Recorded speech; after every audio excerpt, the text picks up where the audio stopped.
आता चंद्रपूरच्या जिल्ह्यामधून एक महत्त्वाची मोठी बातमी आलेली आहे। मूल तालुक्यातील 3 किलोमीटर अंतरावरती असलेल्या करवन काटवन या गावाजवळ असलेल्या रेल्वेच्या बोगद्यामध्ये काल रात्रीच्या सुमारास बस फेल झाल्यामुळे अडकलेली आहे। परंतु रात्रीपासून झालेल्या मुसळधार पावसामुळे बस पूर्णतः पाण्यामध्ये बुडालेली आहे। ही बस बाहेर काढण्याचे प्रयत्न सध्या सुरू आहेत।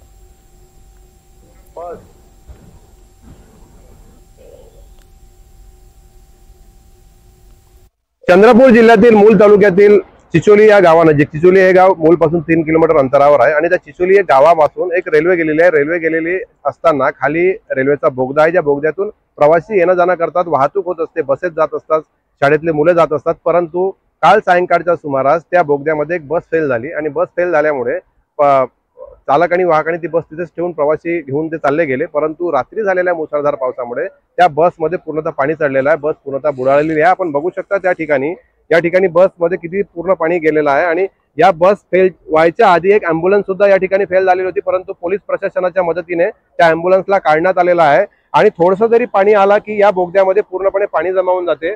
समोर जर आपण बघितलं तर तिकडे करवन काटवन 2 गाव आहेत आणि त्या गावातील लोक सुद्धा वारंवार मूलमध्ये येत असतात आणि हाच त्यांच्याकरिता मार्ग आहे। याकरिता या ठिकाणी चिचोली येथील ग्रामपंचायतचे सदस्य आहेत, आपण त्यांच्याकडून जाणून घेऊया ते काय सांगणार आहे। ताई, काय सांगाल, काय झालं नेमकं म्हणजे हे वारंवार होत आहे घटना, आजचीच नाही आहे। तरी प्रशासन तरी पण लक्ष देत नाही आहे। ही रोजचीच आहे, कारण की इथं गाड्या खूप फेल झाल्या आहे आणि काल तर एक ॲम्ब्युलन्स अगोदर झाली, नंतर ही बस झाली।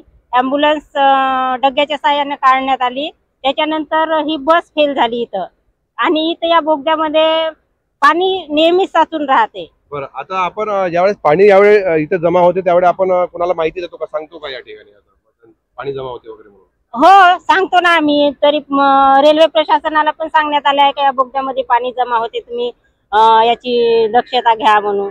तरी पण आता म्हणजे कोणीच दक्षता घेत नाहीये।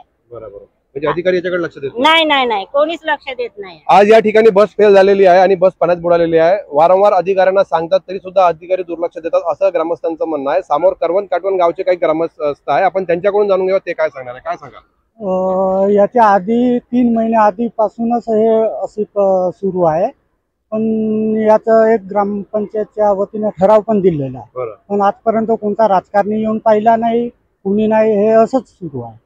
बाकी अशी कोणाला तुम्ही तक्रार दिली? तक्रार दिली पण त्या तक्रारीचा निवारण कोणी आजपर्यंत केलेलं नाही। बरोबर, आता हा मार्ग बंद झाल्यानंतर तुम्ही येणं जाणं कसं? आता त्यामुळे आम्हाला मारोडा ते मूल मार्ग जावं लागतं, जेणेकरून 4 ते 5 किलोमीटर आम्हाला अंतर फिरत जावं लागतं। आपण या ठिकाणी उभे हो, वरून रेल्वे गेलेली आहे आणि खाली बोगद्यामधून या पद्धतीचं चित्र दिसत आहे।